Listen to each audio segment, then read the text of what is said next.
माँ बाप की एक बहुत बड़ी टेंशन होती है कि बच्चे को जल्दी से जल्दी कैसे सुलाएं।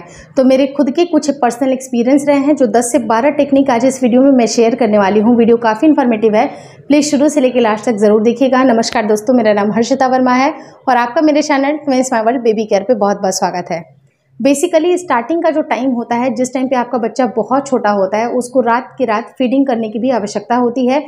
बच्चे एवरी 2 to 3 आवर्स बच्चे जल्दी जगते ही हैं, तो आपको ये घबराने की आवश्यकता नहीं है कि मेरा बच्चा नहीं सो रहा है। स्टार्टिंग के कुछ टाइम आपको लगेगा, जिस टाइम पे बच्चे को ज़रूरत होती है मिल्क, उसको रात में भी चाहिए होता है, तो उस टाइम पे आपको जगना ही पड़ेगा। लेकिन बेसिकली उसको सही टाइम पे सुलाने के लिए और सही टाइम पे उसकी स्लीप रूटीन हो जाए, उसके लिए मैं आज कुछ टेक्निक बताने वाली हूँ।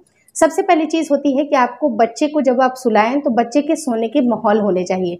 अब होता क्या है कि जब बच्चा छोटा है तो आप सोचते हैं कि चलो गोद में उसको सुला लूँगी, घर में टीवी चल रहा है, घर परिवार के लोग बस ऐसे ही घूम रहे हैं और बच्चे को भी थपथपी आप लगा रहे हैं कि चलो अब सोने का समय हो गया है। जबकि ऐसा मत करिए। बच्चे की एक प्रॉपर जगह होनी चाहिए। आपको बेडरूम में बच्चे को ले जाना है, वहाँ पर आप ब्रेस्ट फीडिंग कराइए, बॉटल फीड कराइए और उसको अच्छी तरह से डिम लाइट में ही सुलाने की कोशिश करें।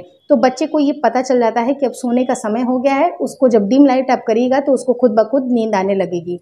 दूसरी चीज़ क्या होती है कि बच्चे को सुलाने के पहले कोशिश ये करिए कि अच्छी तरह से उसका पेट भरा होना चाहिए। चाहे अगर बच्चा अगर सॉलिड फूड में भी आ गया है तो उसको सॉलिड फूड ज़रूर खिलाएं और उसके बाद आप सुलाने के पहले ब्रेस्ट फीडिंग कराएं या फिर बॉटल फीड कराएं, यानी कि पूरी तरह से उसका पेट भरा होना चाहिए।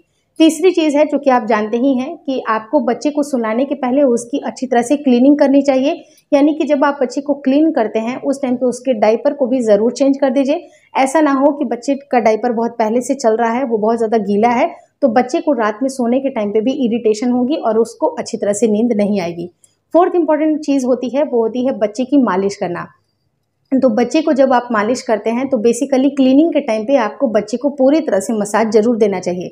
अगर आप दिन भर में 2 से 3 बार मसाज करती हैं तो 2 से 3 बार आप करिए, दिन भर में करिए, लेकिन एक बेड टाइम मसाज आपको ज़रूर देना चाहिए। बच्चों के पैरों वगैरह में भी अच्छे से अगर आप मसाज करते हैं तो बच्चे की थकावट दूर होती है और उस टाइम पे बच्चा आराम फील करता है और उसके बाद आसानी से सो जाता है।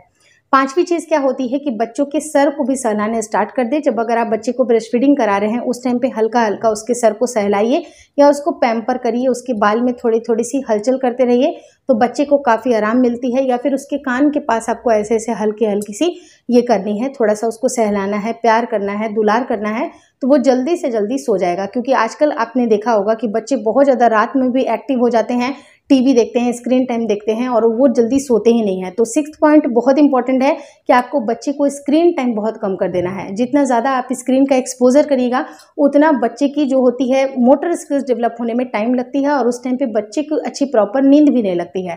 तो स्क्रीन टाइम आपको बहुत अवॉइड करनी है और स्पेशली शाम के वक्त, रात के वक्त आपको बच्चे को स्क्रीन नहीं देना चाहिए।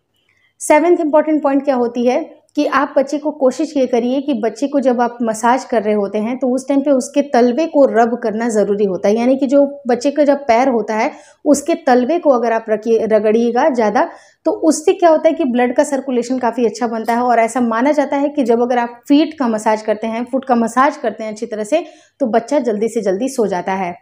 8th पॉइंट क्या होता है कि अगर आपका बच्चा बहुत ज़्यादा दौड़ने वाला हो गया, भागने वाला हो गया, तो आप कोशिश ये करिए कि बच्चे को खिलाने पिलाने के बाद या शाम में आप बच्चे को आउटडोर ज़्यादा करवाइए। क्योंकि जितना बच्चे आउटडोर रहेंगे, इंडोर नहीं रहेंगे, तो उनको क्या होता है कि जब वो खेलते हैं तो वो काफ़ी ज़्यादा थक जाते हैं। तो थकने की वजह से भी उनको सही टाइम पर नींद आ जाती है। यानी कि मेरे बच्चे की एक रूटीन बनी हुई है कि 9 बजे के बाद उनको सोना ही सोना है। मैक्स टू मैक्स 9:30 बजे या 9:45 बजे तो बच्चा पूरी नींद में चला ही जाता है। तो बेसिकली आपको ये ध्यान रखना है कि बच्चे को बाहर का एक्सपोजर थोड़ा सा दें। अगर आप बाहर नहीं जा सकते हैं, कई बार क्या होता है कि हम बच्चे को ज़्यादा बाहर नहीं भेज सकते हैं या कुछ हमारा माहौल इस तरह का नहीं होता है कि जिससे बच्चे बाहर जाएं, तो आप कोशिश ये करिए कि बच्चे को इंडोर ही कुछ ऐसे सॉन्ग लगा दीजिए जिसमें वो डांस कर सके या खेल सके। जब वो बहुत ज़्यादा एक्टिविटी करेंगे, फिजिकल एक्टिविटी करेंगे, तो वो थकेंगे और थक करके जल्दी से जल्दी सो जाएंगे। तो इस तरह की चीज़ें आप अपने साथ कर सकते हैं।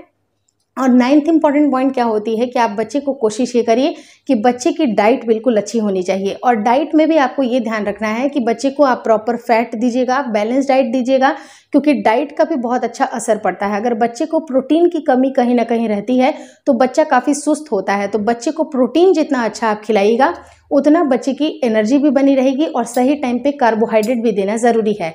लेकिन रात के टाइम पे अगर आप मीठी चीज़ें ज़्यादा खिलाते हैं तो उससे बच्चे को नींद आने में प्रॉब्लम होती है। तो जो भी अगर मीठी चीज़ें देनी है तो आप बेसिकली बच्चे को शाम के वक्त दे दीजिए, या शाम के पहले आपको कभी भी देना है तो दे दीजिए, या फिर चावल वगैरह भी खिलाना है तो आप उस टाइम पे खिला सकते हैं।